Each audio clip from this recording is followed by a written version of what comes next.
Egun on guztioi, hasiera emango diogu, zaldi honetara. Bonjour à tous. Hello. Good morning, everybody. He's now addressing some words in Basque, and he will be back to English and Spanish. Bienvenidos a esta JON ANDONI DUN ABEITIA es doctor en Mr. Andoni Dun Abeitia is a professor of psychology, cognitive neurosciences. He is a scientist on the Basque Center on Cognition, Brain and Language, and postgraduate teacher at the University of the Basque Country. Today, he's the leader of a research team called Multilingual Literacy, exploring cognitive processes linked to the acquisition of languages. He's published more than 60 articles in international journals. He's a reviewer in more than 35 scientific journals at international level. I will now give him the floor. Thank you very much. Can you hear me? First of all, a question. There is a simultaneous translation. Are there non-natives of Spanish here? Can you please raise your hands if you're non-natives? But you can understand what I say. Anybody who cannot understand what I say without the headphones? So I do assume that everybody understands me when I speak Spanish.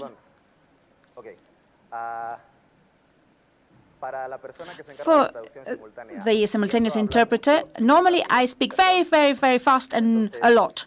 So if something is not clear for the people listening to the English translation, please stop me and ask me to slow down. Thank you. I'm a last-minute guest because I finished yesterday night, and I'd like to speak about how decisions are made in a native or in a foreign language, because it seems that people say that we do things differently if I speak my native language, Spanish, or if suddenly I start speaking English.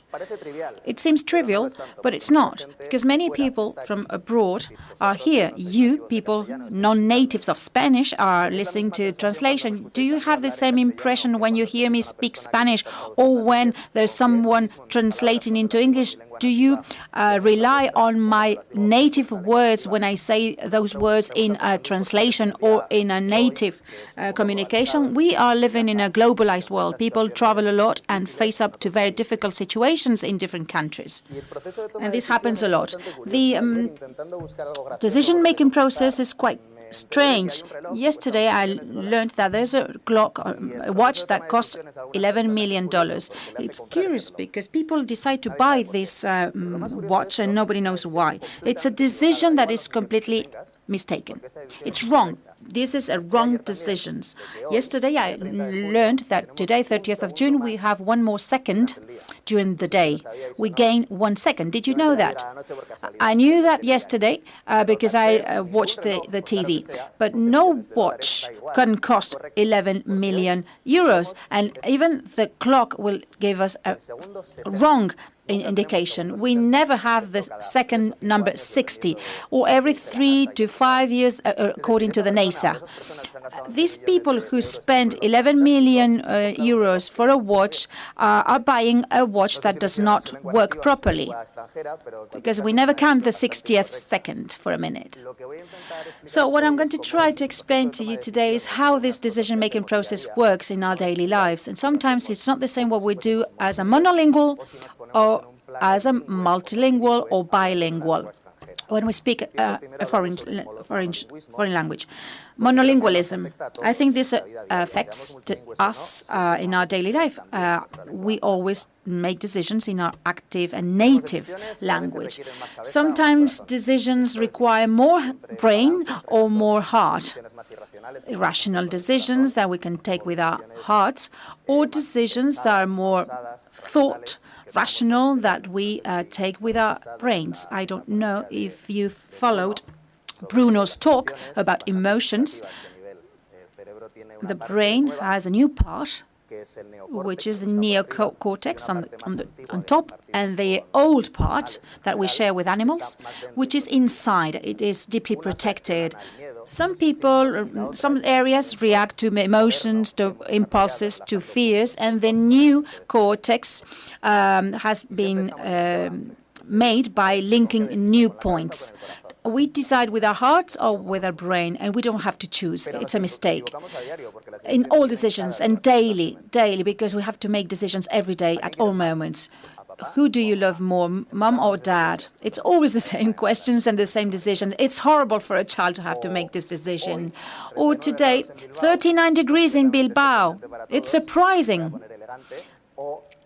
That could be I'm very elegant or I'm very casual because I have to give you a talk. I decide to be casual because I don't want to sweat. And then we will have new elections in November, but we just had municipal elections. What is the party I'm going to vote for? These are difficult decisions to make. You know that things are changing so rapidly, and these decisions can affect the future of our society. But these are not decisions that are so difficult. I open my cupboard and I take a shirt, or I take a ballot and I vote for a specific party. But these are more difficult decisions. You are nurses in an orphanage, and you are illegal. Nobody knows what you're doing in this orphanage. And there's one day in a basket a new baby appearing at the door. Please raise your hands if you know that is illegal and you thought that you could kill this baby, if you thought that nothing would happen to you. Thank you for not having raised your hands. But if I tell you that this baby, when he's 1, is going to be ugly, would you kill him? No, you wouldn't. You wouldn't. The fact that the boy is going to be ugly is not a sufficient reason to kill him when he gets into the basket at your door. And if this teenager is going to be horrible with a bad character, would you kill him? Oh, yes, as soon as he becomes a teenager, I would kill him, for sure. And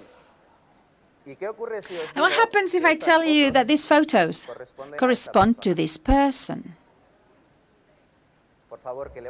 Raise your hands if you knew that this baby would become this man. Would you kill him? 2 courageous people raise your hands, and maybe you have a doubt in your heads. Why not? Should I raise my hand? Maybe we have our decision, but sometimes we don't have the strength to raise your hand. Sometimes decisions are not trivial and not easy. We can make decisions according to our experience, according to what we know. If we know that this person is going to become Adolf Hitler, and if he's going to create chaos in the world, maybe it would be a dilemma.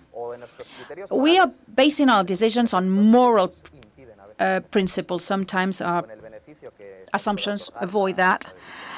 Sometimes we can be benefiting from our decisions. If we are egotistic, we would think about our selfishness for our decisions. We think about benefit, and people think and make decisions according to mental health. If you have a mental problem, you would raise your hand for killing the baby. And we have biases and heuristics. These are 2 faces of the same coin. Things that come from our inside. This is not processed by our neocortex area in the brain. Actions that are innate for some people. It's the trend to make decisions because I think it's correct, but I never thought about it. This is the heuristic person. I don't need to go deep into my thoughts, and this creates biases. Everybody tends to the same side as a society without really realizing that, because everything is processed here in the brain. We have our enemy at home. It's inside our heads. It's a friend and it's an enemy at the same time.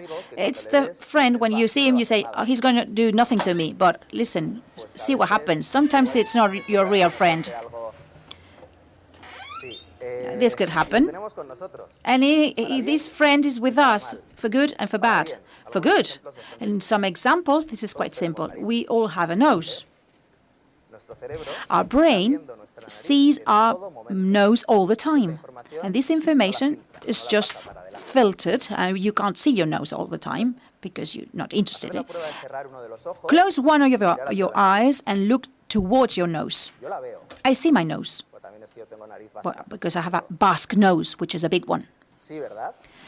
Can you see your nose? Yes, you can. And with the other eye, exactly the same. When I open my two eyes, I see what is in front of me. It's like the nose has disappeared because the brain realizes that this information is completely irrelevant. No need to see my nose.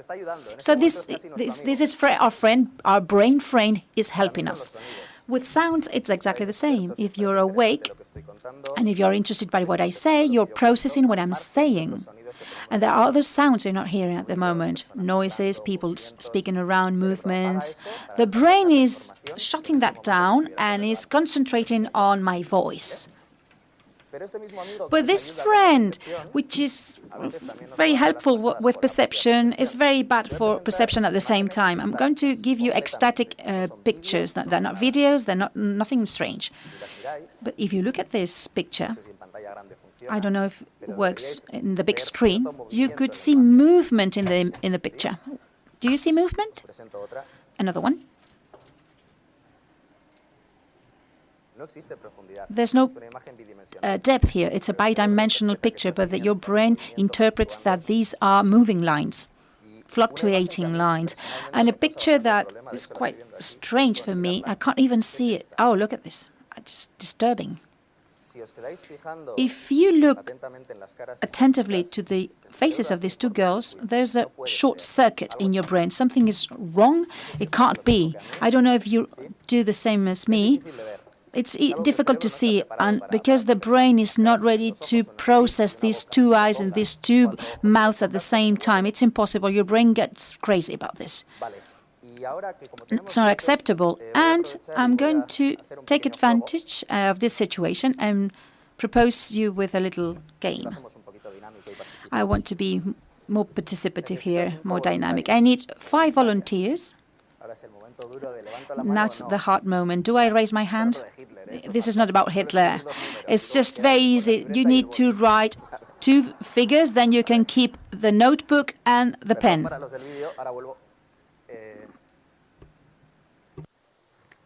Lo que es el merchandising, todo con el logo del centro. Más voluntarios. A ti. Vale. Perdona, ¿le podéis pasar? Uy, perdona. Y si le podéis pasar a aquella persona de allí, gracias. Bueno, vamos a hacer el momento divertido del día. Os voy a presentar unos problemas. I will show you some very simple exercises. Very simple, and you have to give me your answer. Those who have the notepad, please write the number and then show it to me. Write the number, and if you don't have your notepad, you can tell your the person sitting with you. So, the bait and the ball, I hope you don't know this, is quite simple. You have little time. I ask you the question. The bat and the ball. We have a bat and a ball. The bat and the ball cost together €1.10 together. We know that the bat costs €1 more than the ball. What is the cost of the ball? Write the number, please. Juntos, 1,10. So 1.10, that's the bat and the ball. The bat costs €1 more than the ball. How much for the ball? You have to turn the page. You have to make quick decisions. Next. They will be right at the end, I suppose. The nenúfares from the lake. Flowers from the lake. This flower in a lake, it's a water lily, is doubling its size every day. So we have a month of 30 days. In 30 days, this plant covers all the lake. So 2 lilies. How many days will they need to cover the whole lake? So I will repeat it. The water lilies in a lake double their size every day. In 1 month of 30 days, that one water lily covers all the lake. How long will the 2 water Toma lilies decisiones. take to cover the lake? Pasamos. Next. Bueno, sencillo. It's simple. Enseñadme, por favor, Show los me, papeles. please, your papers. ¿Cuánto That was cuesta the la solution. pelota? 10. The ball costs 10 cents. ¿Has puesto 10? Did you write 10? ¿Por qué está mal? Why is it wrong? It's wrong? ¿Quién ha puesto 10? Who wrote 10 cents? está bien? Why is it right? El bate vale 1. Bat costs €1, Entonces, por and the lógica- ball, it's logic. It's just pure logic. 10 cents? Tiempo. Time out. Vamos a ver Let's los see nenúfares. ¿Quién ha about puesto water 15? lilies. ¿Quién Who cree que wrote es 15? 15 days for water ¿Qué habéis lilies to puesto cover the vosotros? lake? Os reís, que con You're el bate y la laughing. pelota lo tenéis It clarísimo. was Tiene que very ser otro, easy pero with the con bat and the ball, but here, what's the trick here? 15 han puesto. 15 days. Vale. That's what you Bueno, las wrote. respuestas correctas The- no son ni 10 No, céntimos, these are ni 15 días. incorrect Son answers. 5 It's 5 céntimos cents for the y 29 ball días. and 29 days for the water lilies. Luego os lo explico si I will queréis, explain that in pero detail de later momento on. os lo dejo como But deberes para casa. this is homework for you Ahora, a mí me to lo dices ponder. ahora, he pagado para que me lo expliques. Yes, you paid for me to antes explain de to you. eso, Yes, of course. deciros que el 50% But before that, de la 50% gente of supuestamente people, inteligente well, del intelligent mundo, people gente in the de Harvard, world, gente people del from MIT, Harvard or MIT, they dicen give son 10 wrong céntimos, answers. They say son 10 15 cents días. and 15 days for Hay the muy poquita water gente, lilies. el Very 80% de las few personas people lo decimos mal, ¿vale? Esto es un find the heurístico. good answer. This is Creemos intuitivamente que tiene it que is ser esa. intuition. Esa We es la think respuesta que nos sale. intuitively Por lo that tanto, this is creemos que es la the correcta. right answer. En We muchos think casos it's nos correct, jugaríamos la but vida por ella, porque ¿cómo no va a many ser? occasions we would die for it €1 because con 10, it's pues obvious. quito 1 1, euro ya and 10 cents Bueno, no era. minus €1, it's 10 cents, but it's Y a partir de ahora, en la incorrect. segunda parte de la- In the de la second charla, part ya of termino la my primera, talk, solo han sido 15 minutos, hablo after rápido. these 15 minutes, because I'm very Os voy a hablar fast, de cómo la lengua I will puede show you afectar how a language nuestra can toma de affect your decisiones. decision making. Parece que solamente cosas que tenemos dentro, estos sesgos, estos These heurísticos, biases, these se heuristics, modifican. are modified Modifican nuestra vida diaria con la toma de in our decisiones, pero no lives es and in our cierto. La decisions, lengua, but it's not true. dependiendo en qué lengua Language estemos tomando does it decisiones, too, depending on the unas language u otras. in which we take decisions. It depends on the language. Unfortunately, we all speak different languages. We go to other countries and we take decisions there. It's very strange, or it's very rare. When I go to an English-speaking country, I would take the same decisions as here when I speak my mother tongue, and this happens all the time. So it's multilingualism and decision making. I will comment now on a very recent study that we've published in our center. We had the opportunity to interpret this. What happens when we speak foreign languages? It's the siesta effect. Let's imagine that you're tired, and this applied to conferences. Siesta in conferences is like synonyms. Well, you're tired and you want to take a nap, and you are people with Spanish. Your native tongue is Spanish, and you speak English, but you're not native in English. If you put the CNN TV in English, generally, if you want to take a nap, you do this. Siesta is immediate. You're listening the English language, CNN in English, but you're not a native speaker of English. But if you do the same, but it's your native language, this happens. I want to go for a nap, but I'm interested by what I heard. It's just, I'm on the verge of falling. But I want to have a nap, but something is happening. I understand both languages, but on the right, it's my mother tongue. On the left, it's a foreign language. Different things happen. This is a simple example. This happens during congresses and conferences with people who are not native, especially you hearing the headphones and the simultaneous translation. For you, it's easier to go for siesta. It's easier not to listen to me and have a look at your WhatsApp or your phones, because you can disconnect before others. It seems trivial, but there is scientific evidence supporting this. This is the concept of brain synchrony. Our brain, you know that there are electrical connections in the in our brains. This is not new, but it works at different frequencies, high and low frequencies, and this creates an undulation. Our brain is working in parallel with lots of undulations and different frequencies. When we hear somebody who's speaking in our native language, the voice of these people has specific frequencies which are not the same as our brain's frequencies.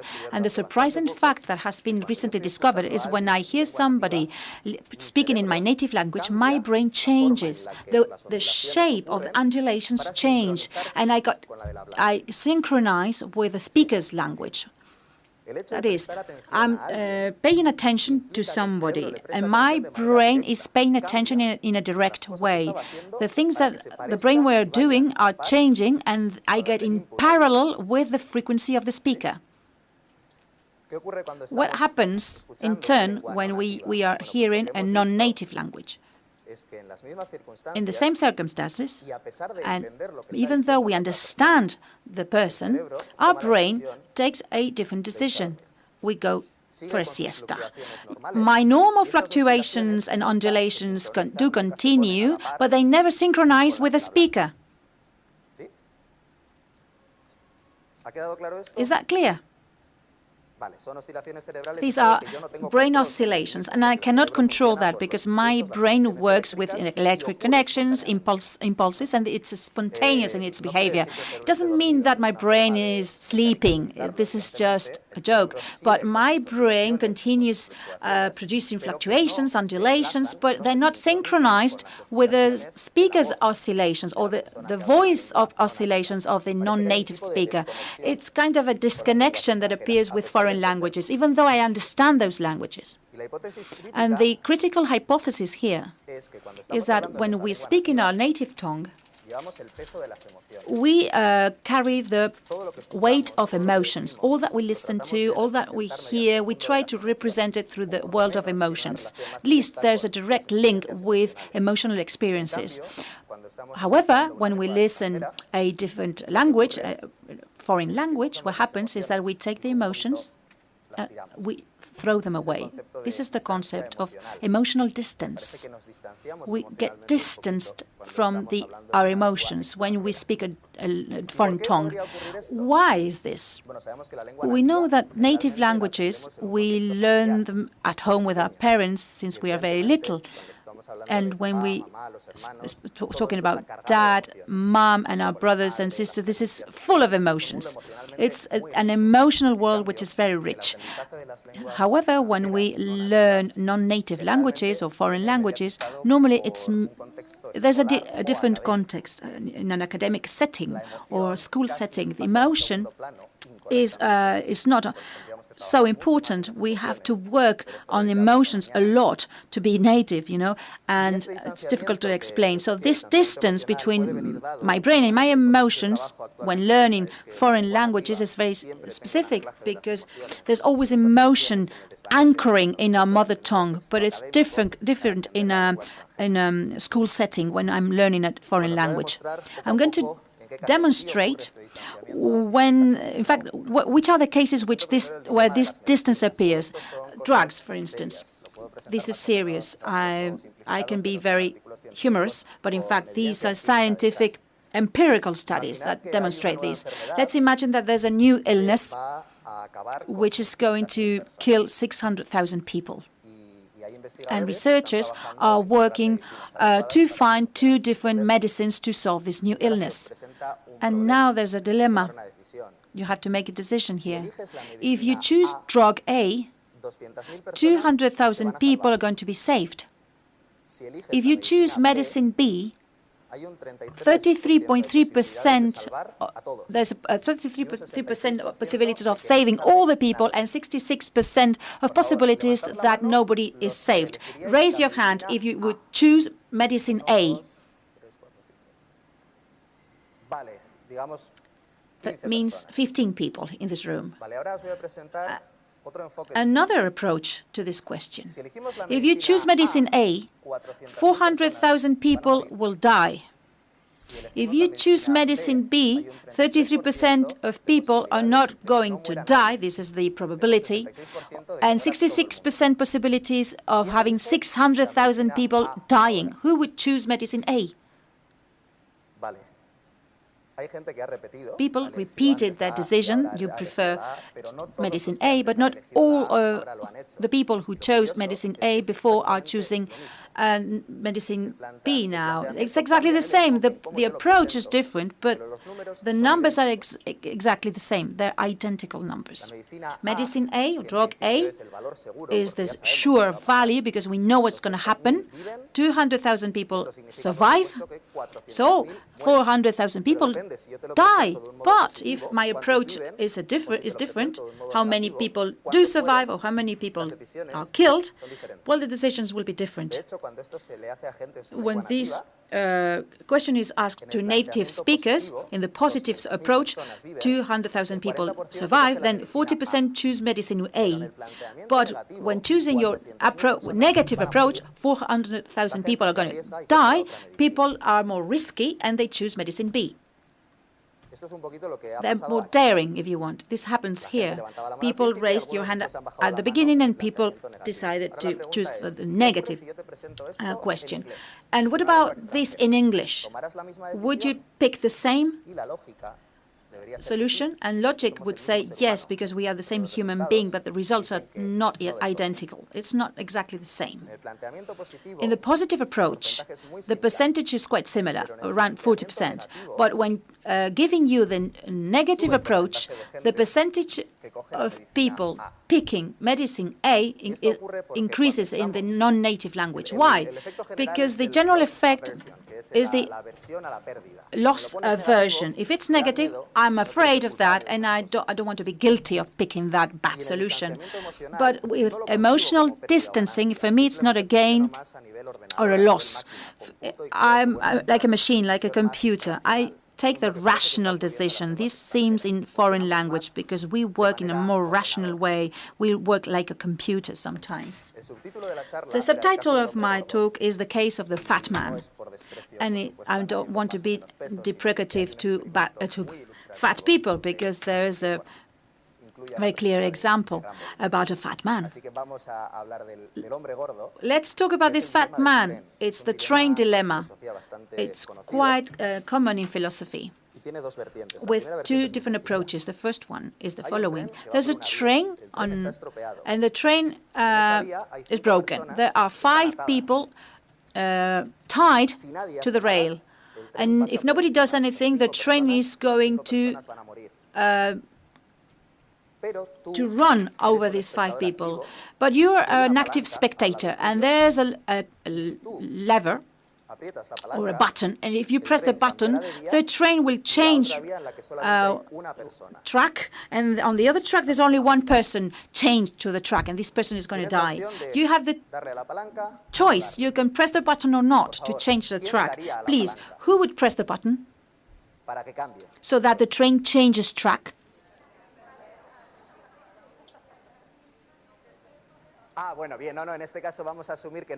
Okay, let's assume that we don't know these people. These people are unknown to you, all of them. The other one is Adolf Hitler. Well, why not? Many of you say, yes, I would press the button. Of course. Just forget about this. Forget about your answers. Now there's another approach to the same dilemma. You are on a bridge. You have the fat man on top of this bridge. And you see the train. It's broken. And the 5 people are changed to the track. The only way to stop this train is to push the fat man on the train. This fat man will be on the train, and the train stops. And he dies. I mean, the fat man dies and the 5 people survive. Who would push the fat man?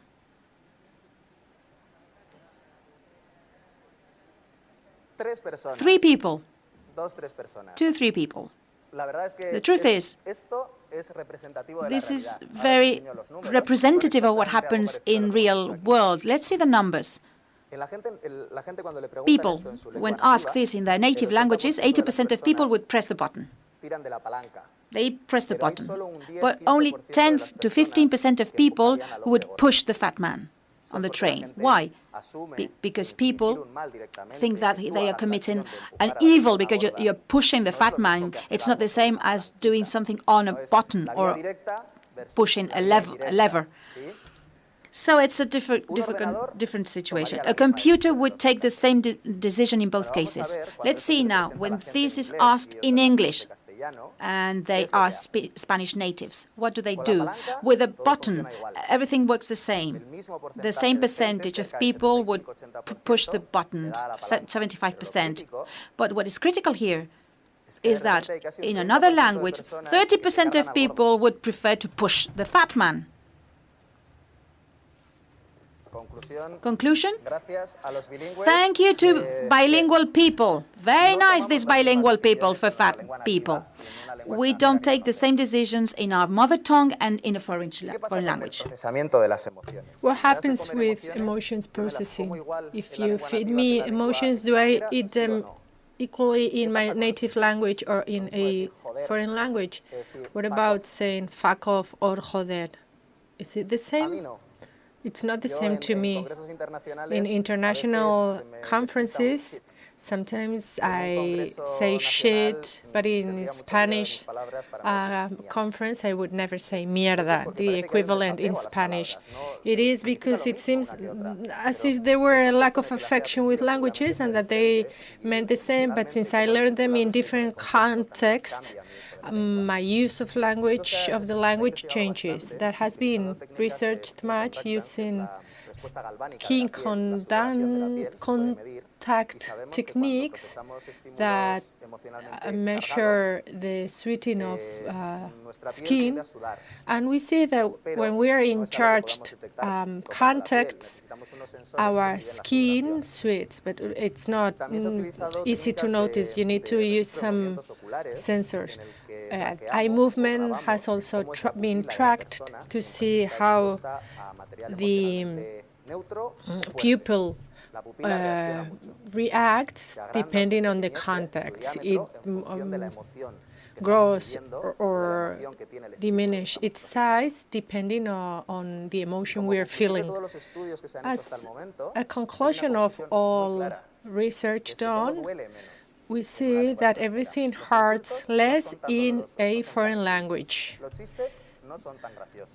It goes for insults, jokes, emotional words. They are not so strong to us in a foreign language. It's not the same shit and mierda in this case.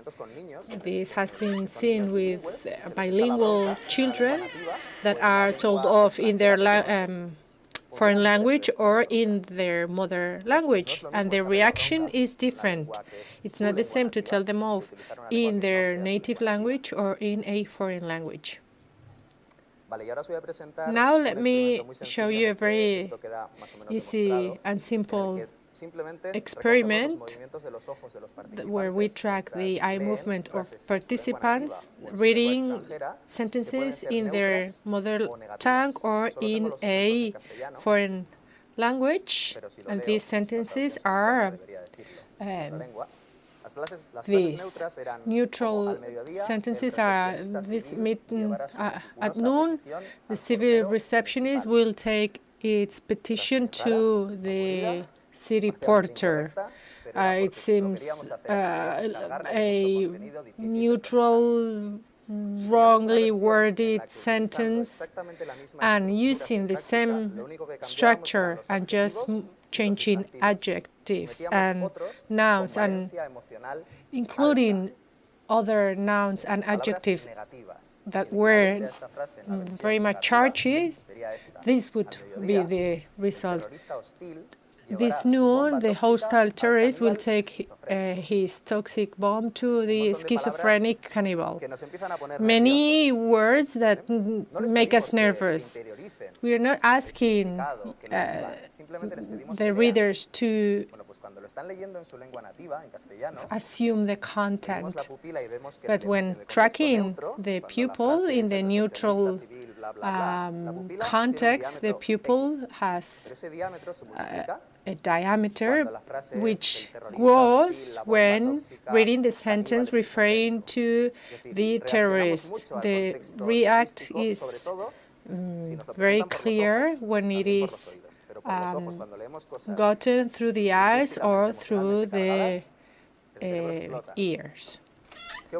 What happens when we do this in a language we understand but which is not our mother tongue? The reaction is very similar with both sentences in terms of the diameter of the pupil. Schizophrenic in Spanish and English is very much, it's similar. Terrorist to schizophrenic, schizofrenico. It is easy to understand, but our brain reacts in a different manner and our emotions vary whether we are reading the sentence in Spanish or in English. And what happens with lies? This is pretty interesting. People travel a lot and people are not always good and they sometimes do crimes.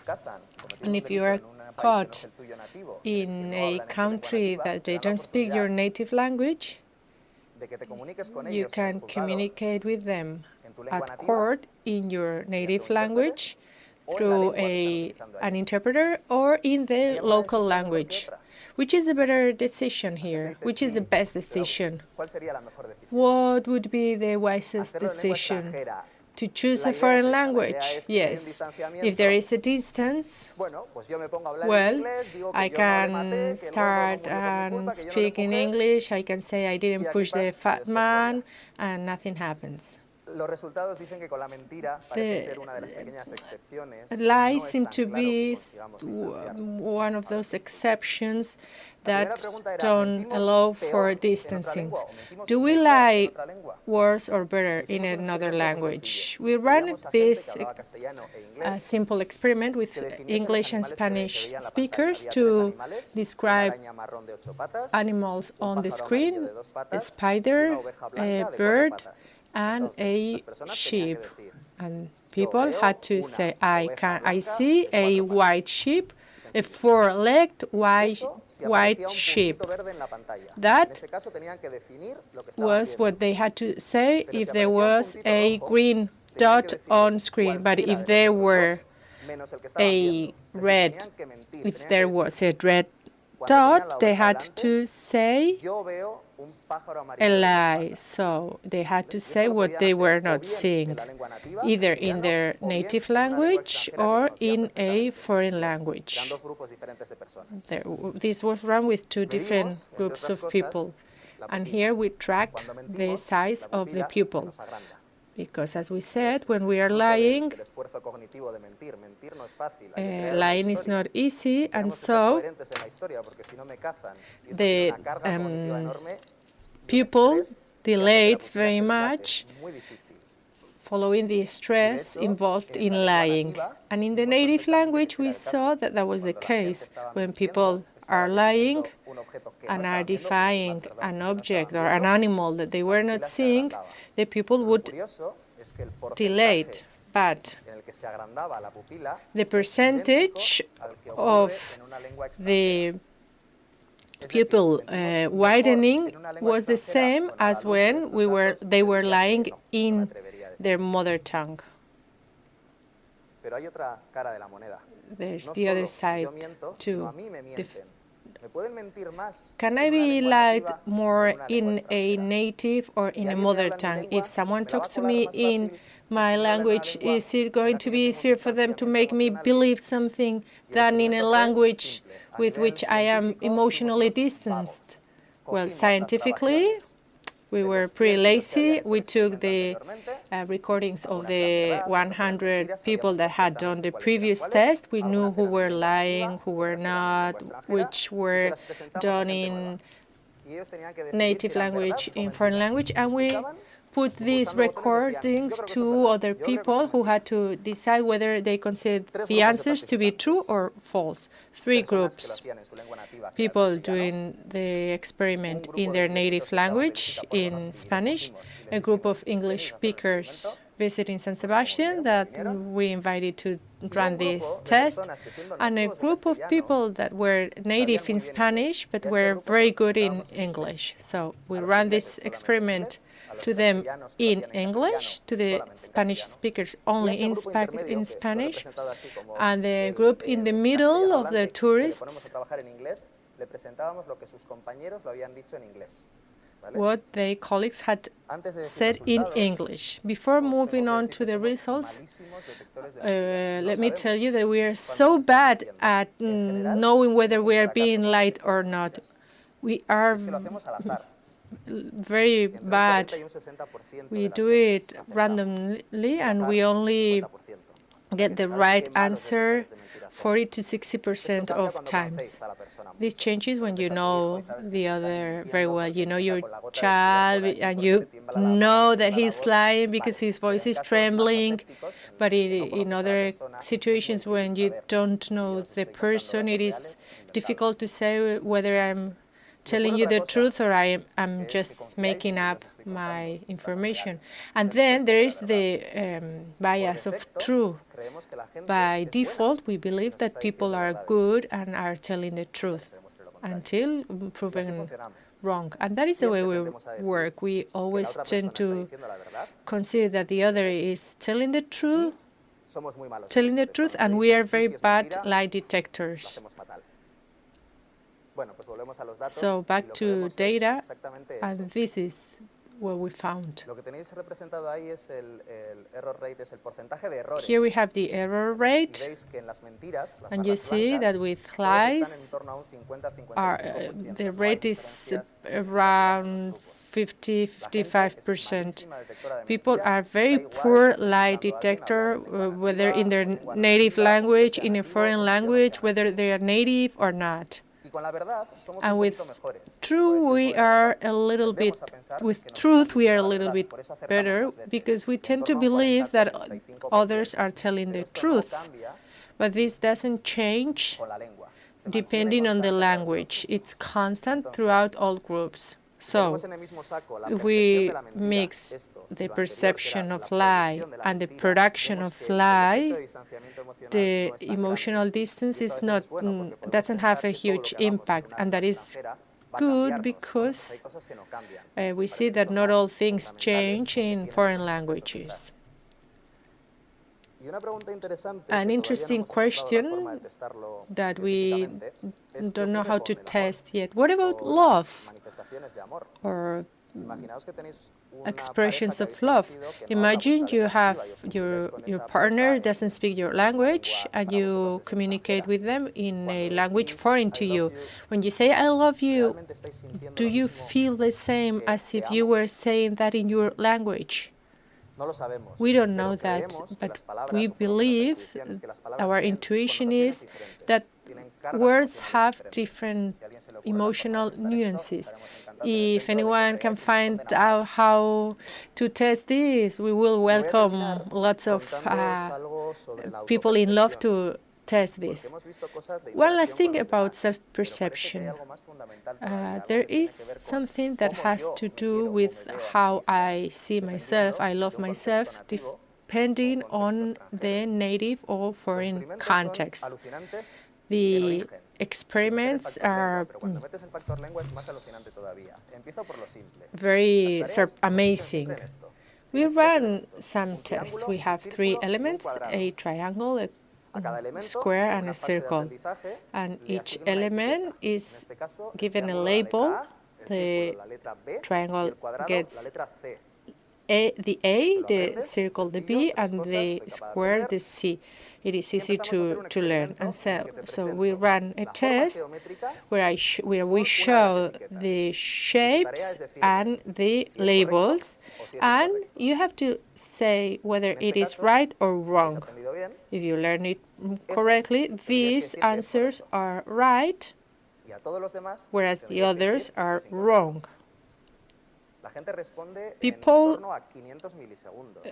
answer in 500 milliseconds. It is a very low-level task, 3 relationships to learn. And do you think there is any difference in answers con la B se va a responder mejor o más rápido depending que on el the shape. triángulo con la A.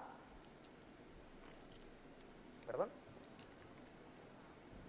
Bueno, la respuesta es que no. The answer is que no. respondemos igual a los tres tipos. We ¿vale? Que respond la gente equally también, to en ciencia experimental lo que tratamos de the hacer three es que no haya una shapes. In predicción por el experimental triángulo, science, entonces we otra try not persona to hace el have triángulo con la a letra B. predisposition with shapes, so we use all combinations to avoid bias.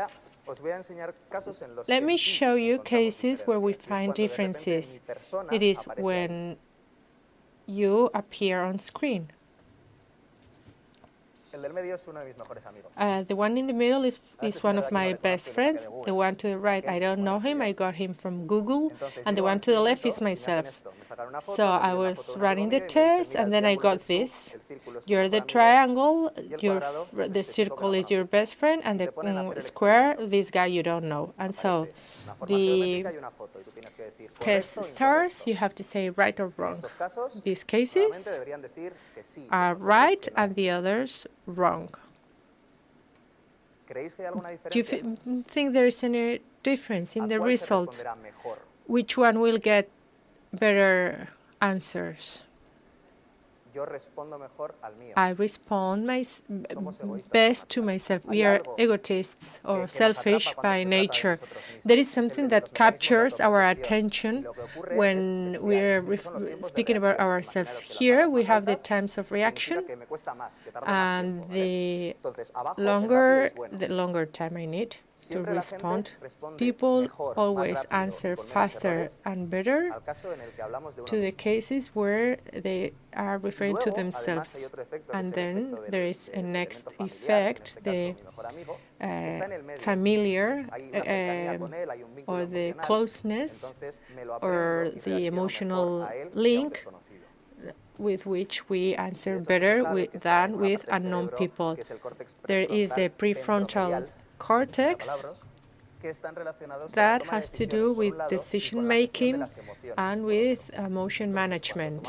So when we're making these decisions, emotions get involved, the emotion linked to self-perception.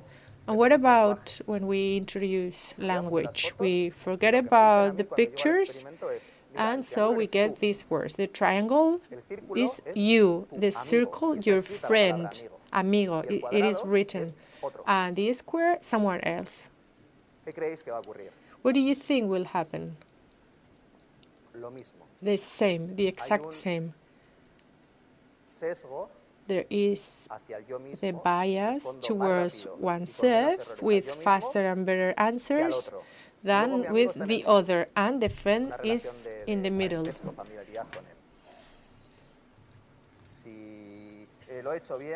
If I did that well, you will be able to know the answer here in English. Let's compare you and tú. Let's run the same test. We will run this test in Spanish to some people. To others that are Spanish native speakers, we will have this same test in English. What's the result? Real results. In Spanish, there is a bias towards self-perception and the kinship bias as well. What about English? This. And what does this mean? That the others are not so distant, or I'm not so that cool. There is a point in between where I get closer to others, and so the emotional distance to which we were referring that are involved in the foreign language have to do also with responses that happen in 500 milliseconds in the brain. That have to do with learning geometry. Here we are not asking for emotions or feelings, but to learn that the triangle goes with you.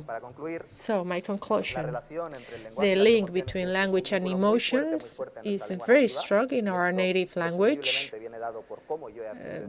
as a consequence of the way we learned our language, but when we are using a foreign language, these links are more fragile, and it's not clear whether we feel the same in a foreign language or in our native language.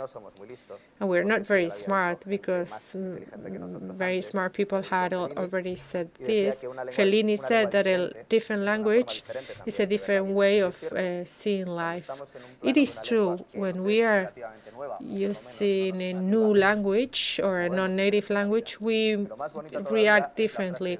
But we have another nicer friend that I didn't even dare translate into Spanish. Here it is in English. If you talk to a man or a woman in a language he or she understands, that goes to his or her head. If you talk to him or her in his or her language, that goes to his or her heart. I think that this shows what we are saying about emotional distance. Information goes through our brain when I am speaking a foreign language, and I react faster to you than to other. But when that is done in your native language, it is much more clear. Let me finish by giving you some bibliography with some articles, and thank you to all my team, because without them all this I just presented wouldn't be possible. And I also have to say, give a big thank you to the people paying me to do these very interesting things. Thank you very much.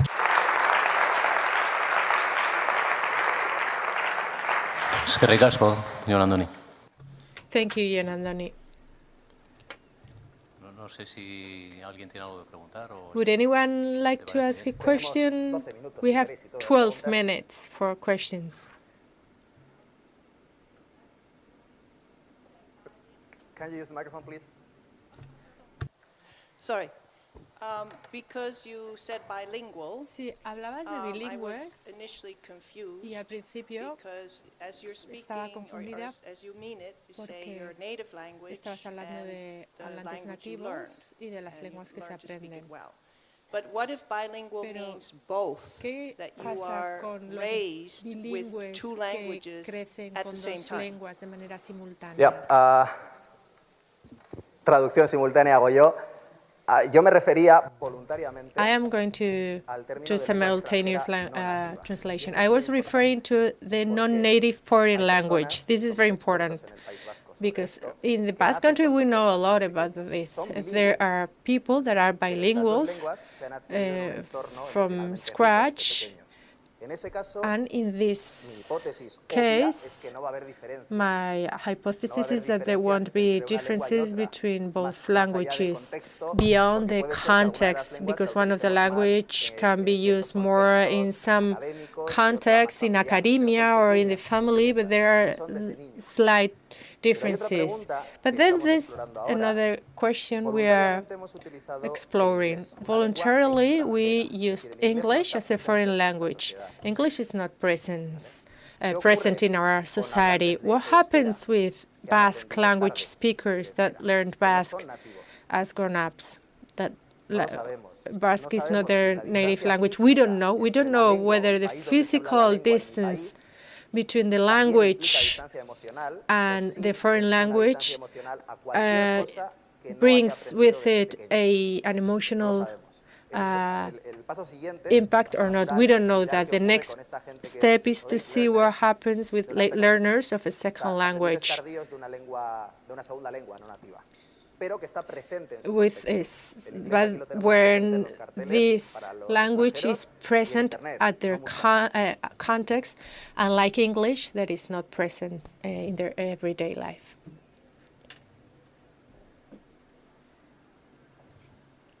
We need the speakers to use the mic, otherwise we don't get what they are saying and we cannot interpret.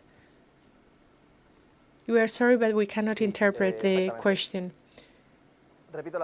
I am going to repeat the question. So, it would be very interesting to see what happens with children that attend schools where their native language is not used. For instance, Spanish speakers that attend English or German-speaking schools. I think that the conference tomorrow by Bruno will treat that, because we need to deal with emotions in school, and since we know that there's an emotional distance with foreign languages, we have to be very careful, because maybe we will have to deal with emotions much more in such languages where don't use the children's native language. This is a hypothesis for work, but it makes a lot of sense considering the results.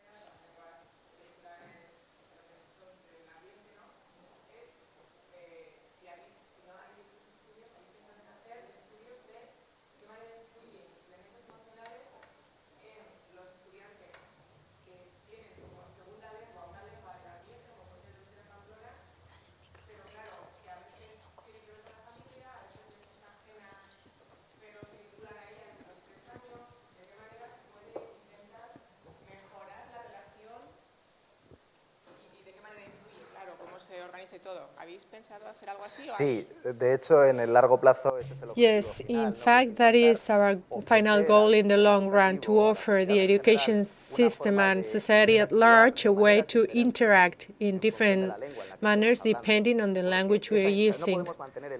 We cannot have the same interaction emotionally charged in a native or non-native language, a language that we have learned late in life. There are different results, because therefore we will have to adjust each case, giving more importance to emotions in different contexts, depending on the impact of the emotion in the language. That in the long run, but we are in the first stages trying to understand what happens with the foreign language. Now we are going to move to languages that are more present in our context. Then we will move on to early learners, late learners. We don't think we will have same results, and at the end of the road we will check different contexts. I use in the family this language, in a different context a different language. I don't know the results, but we are considering this as well.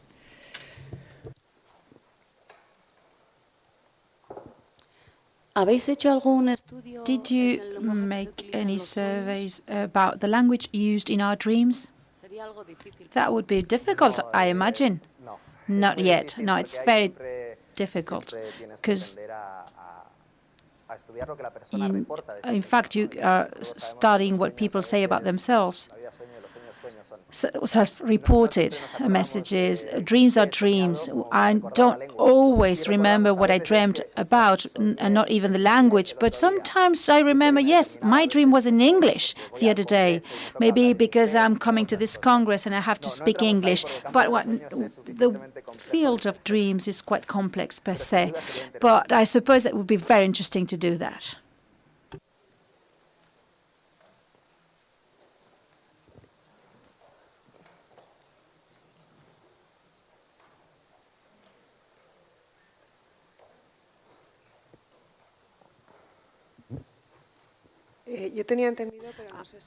I thought, and maybe this is a myth, and the new myths in our society, when there's a bilingual person, dad speaks one language, mom another language, and there's a dominant language for this bilingual kid. There's not just one native language and a foreign language. The two are native languages, but one is dominant. Is this related to mental structures? When dad and mom speak two different languages, if I'm a very little child, if each parent speaks his or her own language, there's no problem. I'm a sponge, and I will speak both native languages, and I know which language I'm going to need to speak at every moment. There's no difference between the mother or the father language. These two languages are useful for the kid, and these are real bilingual in the Basque Country. They speak Basque and Spanish because their parents spoke different languages. This doesn't change mental structures because these languages are emotionally rich. This is useful for the children, and in these languages, in fact, you need to understand what your dad or your mom is telling you, so you need to learn them at the same time. But then when you're 6, and another person appears with a different language, it's different. But our ability as human beings is magical. We can interiorize both languages as mother tongues. Of course, I have more sounds in my head than a monolingual because I speak Basque and Spanish as mother tongues. I think it's time for coffee. Thank you very much indeed for your attention.